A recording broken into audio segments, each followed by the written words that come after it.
좋은 우정. 명심보감. 명심보감의 노요지 마역이요 일구견 인심이라. 즉 말의 힘은 먼 길을 가봐야 알 수 있고 사람의 마음은 세월이 흘러야 알 수 있다라고 합니다. 노요와 마력은 좋은 친구였습니다. 노예에 붙이는 부자였고 마력의 아버지는 그 집 종이었습니다. 비록 두 사람은 주종관계였지만 사이가 좋아 같이 공부하고 놀곤 했는데 어느덧 두 사람은 장성하여 결혼을 해야 할 시기가 되었습니다.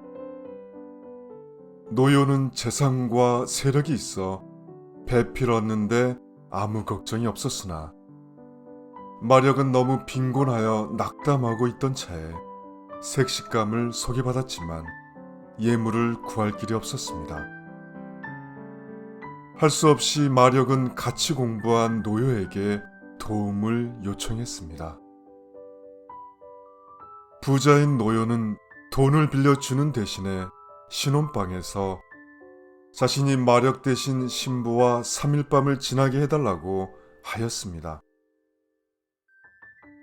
마력은 화가 나 어쩔 줄 몰랐지만 다른 방법이 없어 응낙하였습니다. 마침내 좋은 날을 택하여 결혼식을 올렸고 마력은 고통의 3일을 보냈습니다. 3일이 지나고 날이 어두워지자 마력은 신혼방에 들었으나 너무나 고뇌에 차서 베개를 끌어안고 바로 잠을 자려 하였습니다. 그런데 신부가 말하기를 서방님, 어찌하여 처음 사흘은 밤새 앉아서 책만 보시더니 오늘은 홀로 잠드시려 하십니까? 가난한 마력은 그제서야 노요가 한바탕 장난을 친 것을 알고 크게 기뻐하였습니다. 이후 마력은 친구에게 신세 진 것을 갚기 위해 밤을 낮삼아 공부하여 마침내 도성에 올라가 과거에 급제하여 관직이 아주 높게 되었습니다. 부자인 노요는 사람이 호탕하여 베풀기를 좋아하여 결국은 물려받은 재산을 다 탕진하고 궁핍한 지경에 이르렀습니다. 하루하루 연명하기가 힘들어지자 옛적에 도와준 친구 마력을 생각하고는 부인과 의논한 후 도성으로 마력에게 도움을 청하러 갔습니다. 마력은 노요를 보고 크게 기뻐하며 한 잔 또 한 잔을 권하며 노요가 사정을 설명하여도 듣는 척도 아니하였습니다.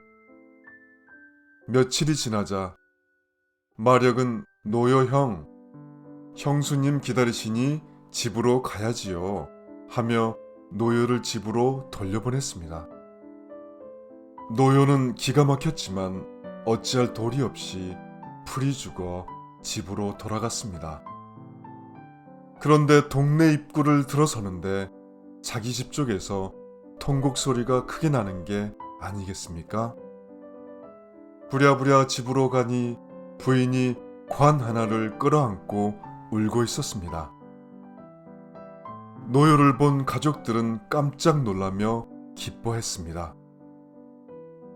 사정을 들어보니 마력이 사람을 시켜 관을 보내며 노요가 도성에서 급병을 얻어 약도 못 쓰고 죽었다고 전했다는 것이었습니다. 웬일인가 하여 관을 열어보니 그 속에는 금은보화가 가득하였고 그 위에 편지 한 장이 올려져 있었습니다. 형님이 우리 신혼 3일을 지켰으니 나도 형수님을 한바탕 울게 하였소. 참 아름다운 우정이 아닐 수 없습니다. 한평생을 살면서 이런 친구 한 명만 있었으면 훌륭한 인생이 아니겠습니까? 오늘도 건강하시고 행복한 좋은 하루 되시길 바랍니다. 서산문화원 명심보감 강좌반 김창환 드림. 오늘은 명심보감 좋은 우정이었습니다.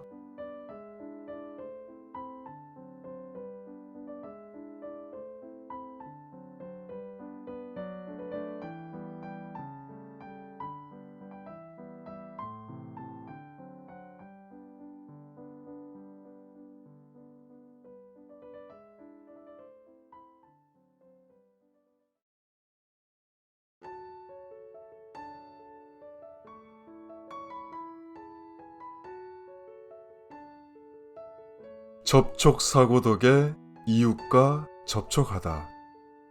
진형순. 주말 오후 버섯 요리를 하고 있는데 휴대전화가 울렸다. 1234차 주인 되시죠? 죄송해요. 주차하면서 좀 부딪혔습니다. 아이가 있어서 일단 가야 하는데 상태를 확인해 보시고 보험 처리하시면 될 것 같습니다. 죄송합니다, 아주머니. 누구냐고 묻는 내 말에 전화기 넘어 그녀는 1502호에 살고 있다며 이름도 선뜻 알려주었다. 나는 미나리까지 묻힌 다음 음식물 쓰레기통을 들고 1층으로 내려갔다. 쓰레기를 버리고 차를 곰곰이 확인해 봤는데 찌그러진 곳이 눈에 띄지 않았다.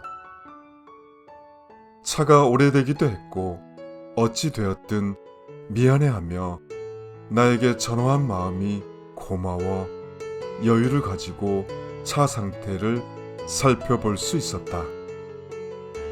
확인해 보니 별 이상 없네요. 걱정하지 마세요. 저는 같은 동 1102호에 사는 진형순입니다. 이웃이네요. 좋은 주말 보내세요. 문자를 보냈더니 정말로 감사합니다. 제가 맛있는 과일이라도 사서 드리겠습니다. 라고 답장이 왔다. 그녀는 억지스러운 사고 수습에 휘말릴까 걱정했는지 내 문자에 횡재한 것처럼 기뻐했다. 다음날 외출했는데 그녀에게서 문자가 왔다. 아주머니, 과일 사서 댁에 갔는데 안 계셔서 현관에 놓고 갑니다. 약소하지만 맛있게 드세요. 집에 가보니 딸기 한 상자와 참외 한 상자가 놓여 있었다. 이런 걸 받고 그냥 있는 성격이 못 되는지라 어제 산 단호박 2개 하고 고구마 몇 개를 챙겨 1502호에 찾아갔다. 한 번도 본 적 없는 얼굴이었다. 작년 8월에 이사 왔는데 알고 지내는 이웃이 없단다. 내가 물었다. 새댁, 맛있는 음식 하면 가지고 올게. 그때 차 한잔 마시면서 우리 얘기해요. 새댁이 말했다. 아주머니, 아파트 생활하면서 무척 외로웠는데 감사합니다. 그녀는 응원군을 만난 것처럼 무척이나 좋아했다. 층간소음으로 살인사건이 일어나고 누가 이사를 오는지 가는지 관심을 두지 않는 세상. 비록 자동차 접촉사고로 인연을 맺었지만 삭막한 아파트에서 이웃끼리 정을 나누며 살 수 있음을 새댁에게 알려주고 싶다. 오늘은 진형수님 접촉사고 덕에 이웃과 접촉하다였습니다.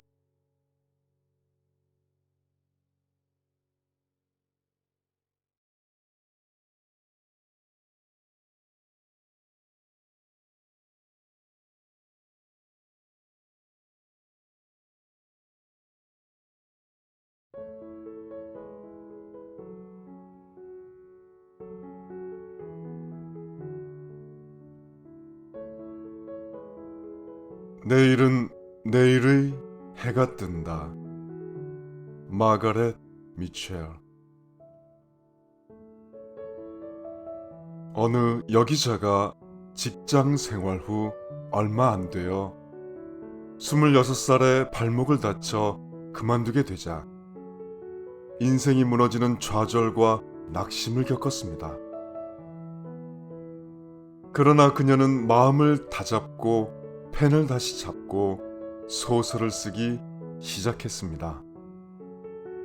생전 처음으로 쓰는 소설이어서 스토리가 제대로 이어지지 않았지만 인내하면서 소설 한 권을 쓰는데 무려 10년이란 시간이 걸렸습니다. 그 원고를 가지고 3년 동안 이곳저곳 출판사를 다녔지만 풋내기가 쓴 소설을 누구도 거들떠보지 않고 읽어보려고 하지 않았고 나중에는 원고가 다 헤어져서 너덜너덜해질 정도였습니다. 그러던 어느 날 어떤 출판사 사장을 만나는데 만날 길이 없어서 출장 가는 시간에 맞추어서 기차를 탈 때 붙잡고서 사장님, 여행하는 동안 이 원고를 딱 한 번만 읽어주세요. 사장님은 너무 간절하여 어쩔 수 없이 원고를 받아들고 가방에 넣었으나 일정이 바빠 원고를 읽지 못했습니다. 사장님이 출장을 마치고 집에 오자 전보가 와 있는데 원고를 한 번만 꼭 읽어주세요. 몇 달 후에 전보가 또다시 왔습니다.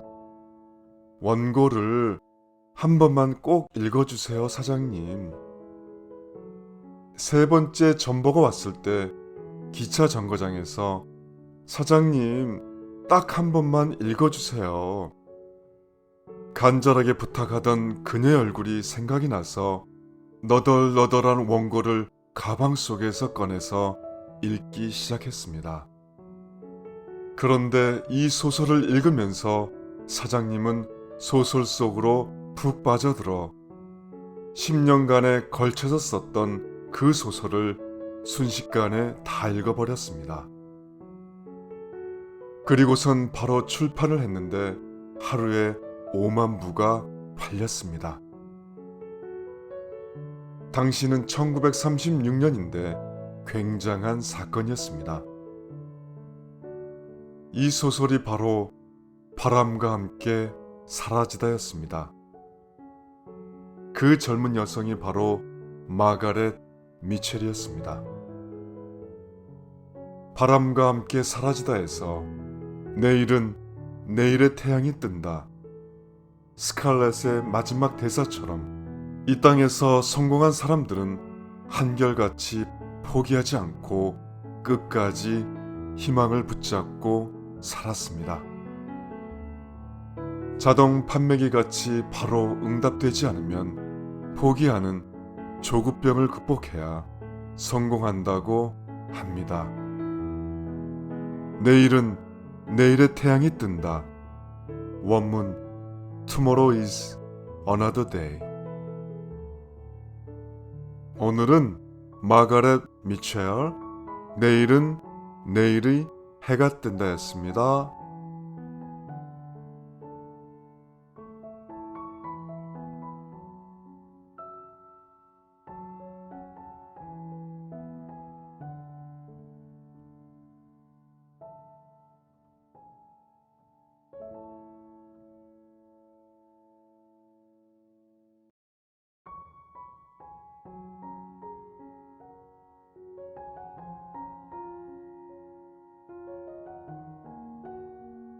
우유 한 잔. 하워드 켈리. 1880년 여름 미국 메릴랜드에서 있었던 일입니다. 가가호호 방문에 물건을 팔아 생계를 유지하는 가난한 고학생 젊은이가 있었습니다. 그렇게 온종일 방문 판매를 다녔기 때문에 저녁 무렵에는 온몸이 지칠 대로 지쳤고 배도 고팠습니다. 하지만 주머니에는 10센트 동전 하나가 전부였습니다. 그 돈으로는 뭘 사 먹을 수도 없었습니다. 다음 집에 가서는 뭐 먹을 것을 좀 달라고 해야지. 계십니까? 하워드가 말했습니다. 현관문을 두드리자 예쁜 소녀가 나왔습니다. 부끄러움이 많은 젊은이는 차마 배고프다는 말을 하지 못하고 물 한 잔 달라고 합니다. 그러나 소녀는 젊은이가 배가 고프다는 사실을 알았고 큰 잔 가득 우유를 담아 왔습니다. 젊은이는 그 우유를 단숨에 마셨습니다. 그러자 온몸에서 새로운 힘이 솟아나는 듯했습니다. 우유값으로 얼마를 드리면 될까요? 소녀는 이렇게 말했습니다. 그럴 필요 없어요. 우리 엄마는 남에게 친절을 베풀면서 돈을 받지 말라고 하셨거든요. 이 말에 큰 느낌을 받았습니다. 그동안 공부하면서 학비 마련이 너무 힘들어 모든 것을 포기하려고 했던 적도 한두 번이 아니었습니다. 그날 우유 한 잔으로 젊은이는 어떤 어려움도 헤쳐나갈 수 있다는 새로운 깨달음을 얻었습니다. 그로부터 10년 후 어른이 된 소녀는 그만 병에 걸리고 맙니다. 그 도시의 병원에서는 감당할 수 없는 중병이라는 진단이 나왔습니다. 그래서 큰 도시에서 전문의를 모셔와야만 했습니다. 이때 참으로 묘한 일이 일어납니다. 인연이란 보이지 않는 어떤 끈으로 연결되어 있는 것 같습니다. 기이하게도 전문의로 찾아온 그 의사의 이름은 하워드 켈리. 소녀에게 우유를 얻어 마셨던 바로 그 젊은이였습니다. 켈리 박사는 단번에 그 소녀를 알아보았습니다. 그는 모든 정성과 의술을 동원해 그녀를 치료하기 시작했습니다. 지성이면 감천이라고 중병인 그녀는 켈리 박사의 정성 어린 치료로 건강을 되찾았습니다. 죽음의 문턱에서 살아난 여인은 퇴원을 앞두고 치료비 청구서를 받았습니다. 비용이 엄청날 것이라 걱정하며 청구서 봉투를 뜯었지만 거기에는 다음과 같은 말이 적혀 있었습니다. 우유 한 잔으로 모두 지불되었음. 하늘은 스스로 돕는 자를 돕는다. 그가 바로 미국 존스 홉킨스 병원 설립자인 하워드 켈리였습니다. 이 세상에 친절보다 더 강한 것은 없다. 한수인. 모르는 사람에게 베푸는 친절은 천사에게 베푸는 친절과 같다. 오늘은 존스 홉킨스 병원 설립자인 하워드 켈리의 이야기 우유 한 잔이었습니다.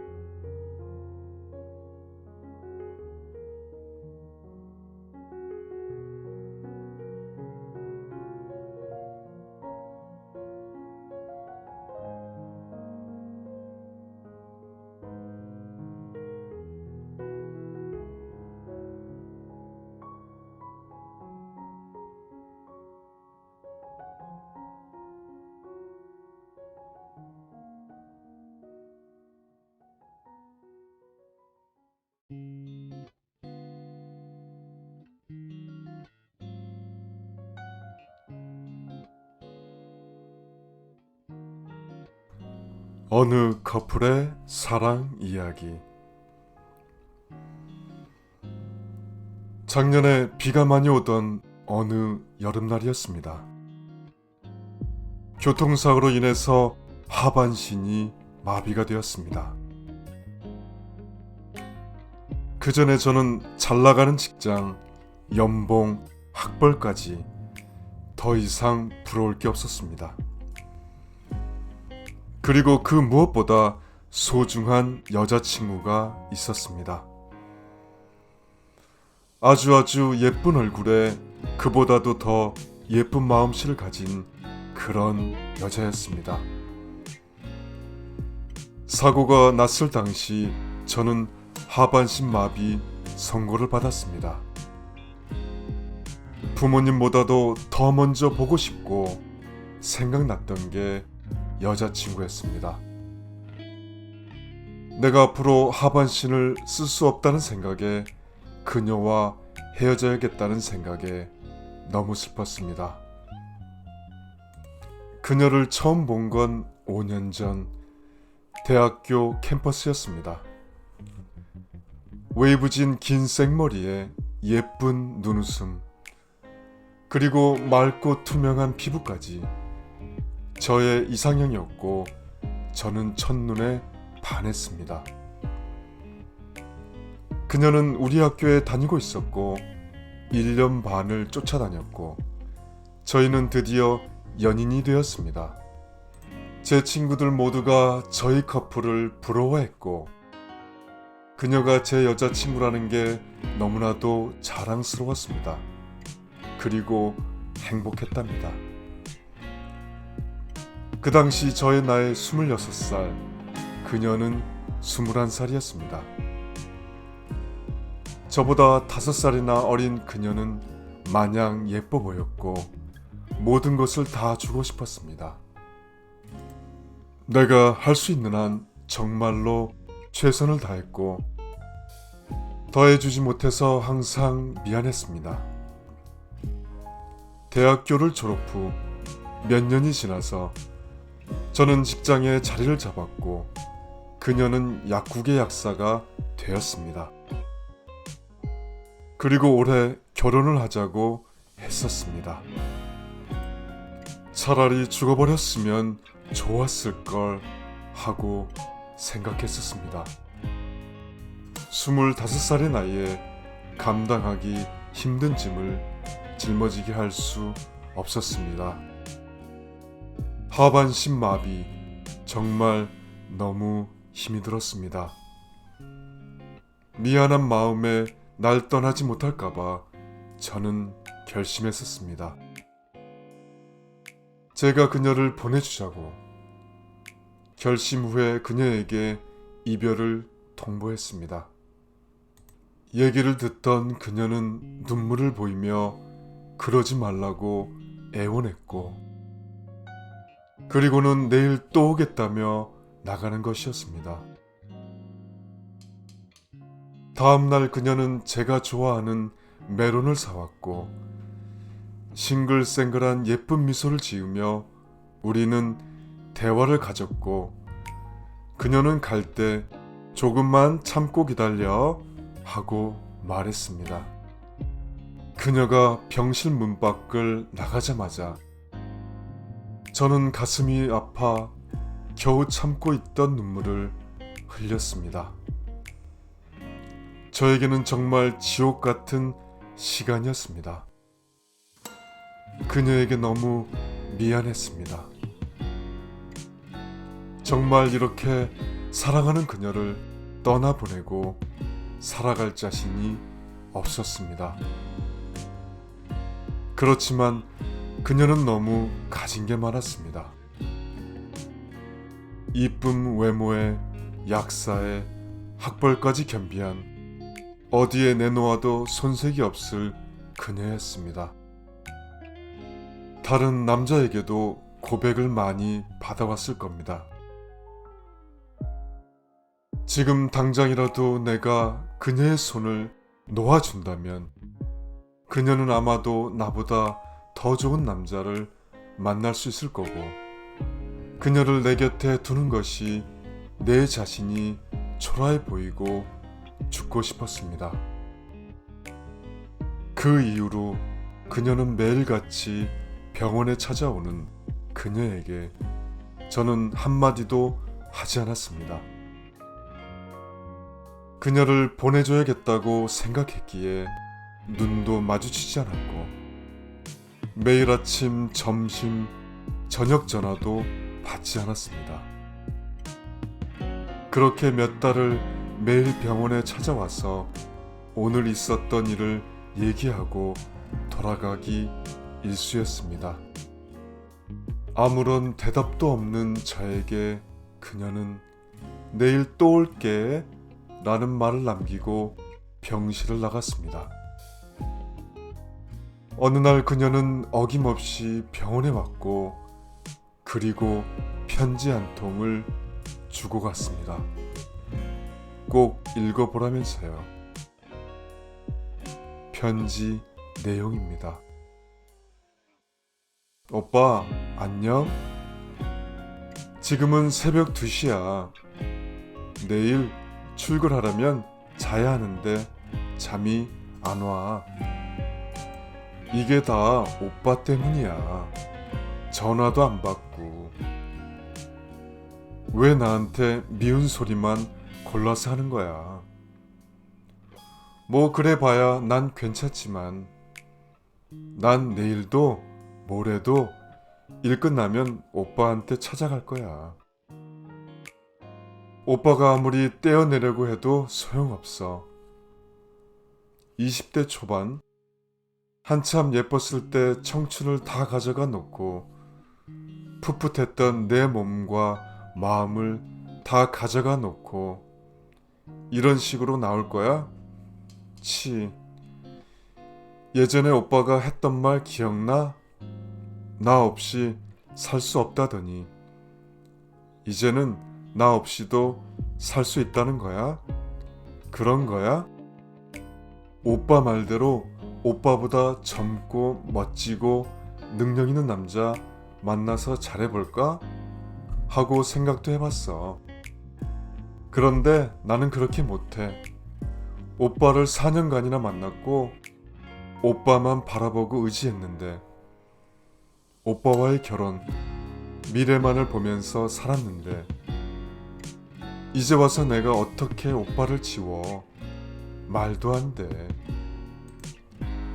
오빠는 나에게 한없이 베풀기만 하고 주기만 했잖아.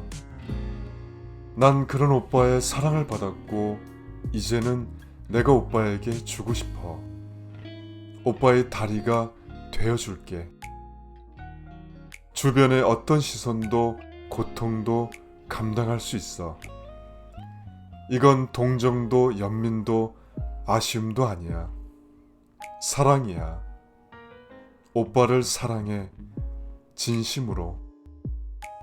만약 오빠와 나의 상황이 바뀔 수만 있다면 난 1초의 망설임 없이 그렇게 할 거야. 오빠를 사랑하니까. 그러니까 나를 받아줘. 행복하게 잘 살자. 오빠도 알지? 나 능력 되는 거.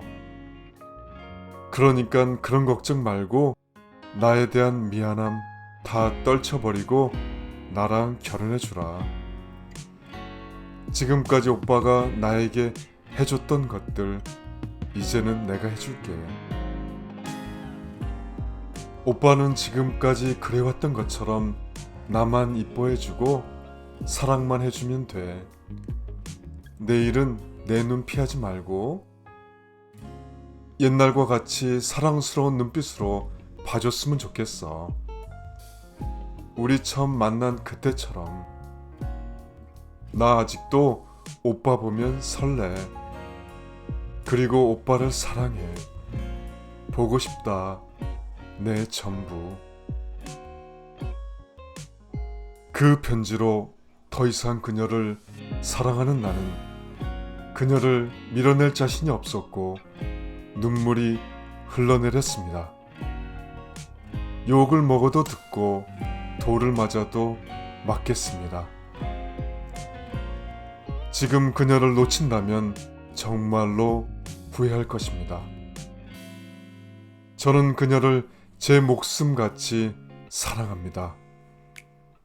그녀를 누구보다 행복하게 만들 자신은 없지만 그 누구보다 사랑해 줄 자신은 있습니다. 그녀가 내게 해준 것처럼.